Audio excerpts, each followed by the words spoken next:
Watching our Skycam networks, this is the Isle of Palms camera right now. We're watching as these bands come through. It'll calm down a bit, then it'll get rocking and rolling again. This is going to be the case through about 8, 9 o'clock tonight until that eye crosses through and the storm surge. We'll be watching this. Take note of where this seawall is, some of this grass. If those disappear, we know that water's rising quickly, and those areas are expected to see some pretty significant storm surge Charleston northbound tonight.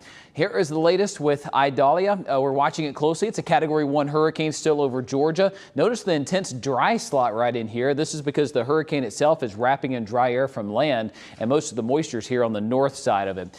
So it's going to be rainy. It's going to be windy from Charleston to Hilton Head, but certainly a lot more rainy just inland from that eye along the I-95 corridor. So here we are, 75-mile-per-hour winds at 8 o'clock as it's moving through Hilton Head and Charleston. Then it's racing all along the coast. Just about everybody's going to be impacted by this up and down the coast before it moves on out and becomes a distant memory here as we watch the better weather move in for the weekend. It's 75 in Greenville right now, 76 in Anderson, 77 in Asheville. Feels fantastic out because of the cloud cover, the breeze, and the showers at times. Over the next 12 hours, we'll look for those temperatures to dip on down to the upper 60s. It is going to be getting cooler and clearing out tonight. We'll see much better weather settling on in as we go into our day tomorrow, and we'll look for that to improve steadily. Let me turn on live Super Doppler for us. We're watching this as it moves on through the area. I'm picking up on some heavier downpours in the southern parts of the area like Abbeville, Greenwood.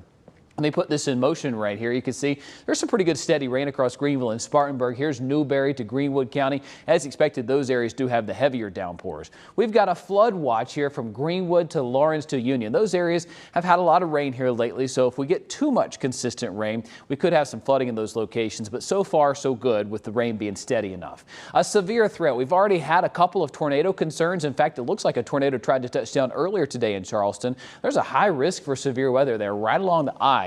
Strong winds and rotation in that area. Let me show you the computer models. These are the European, the new GFS, and the new Canadian, all in pretty good lockstep here with it going west of Charleston but east of Myrtle Beach. So a little bit better for Myrtle Beach because the strongest of the winds would be about 30 miles offshore right there. And then this thing continues to move over toward Bermuda where it could impact them as a tropical storm.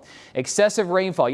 Flood threat as we go into the overnight hours here for Hilton Head right along the I-95 corridor. Much lower threats as you go inland here. That's where you're going to find 3, 4, 5 inches of rain. Even some isolated areas that get closer to 10 inches up toward the Myrtle Beach area. And again, the low is going like this, but as we look toward it right now, most of the rain's on that northern quadrant of the storm right now. Let me map this out hour by hour for you. Here's the eye. It's moving north. We've got some rain over us right now, and that will continue pretty light and steady through about 7, 8 o'clock, and then we'll dry things back out after that. There's the eye moving through Charleston, but I do want to show you the way this is moving along the coast. It's going to bring that storm surge inland where the Atlantic actually comes in more than it should. You saw the storm surge toward the Gulf Coast today. As this is moving through, we'll have to watch that closely because it'll push the Atlantic in some 3, 4, 5 feet, and that also coincides with high tide. And only that, it's a spring tide, which means that tide could be a little bit higher due to the way the moon is interacting right now. So tomorrow when we wake up, we've got a northerly wind, we've got a better day, lower humidity setting up. So the rainfall is really now steady, almost consistent through about 8 o'clock.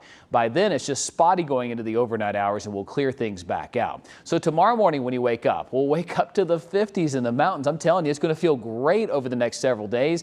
We're waking up to the mid-60s in western North Carolina to the upstate. High temperatures tomorrow will still be on the toasty side, a little bit more toasty than we were kind of hoping here because the way this is kind of traveling here doesn't yank down as much northerly winds quite yet, but it will feel good on the 4-day plus. We've got upper 70s to around 80 tomorrow, 78 on Friday, and then going into the weekend, we're in the low 80s. A fantastic Labor Day weekend.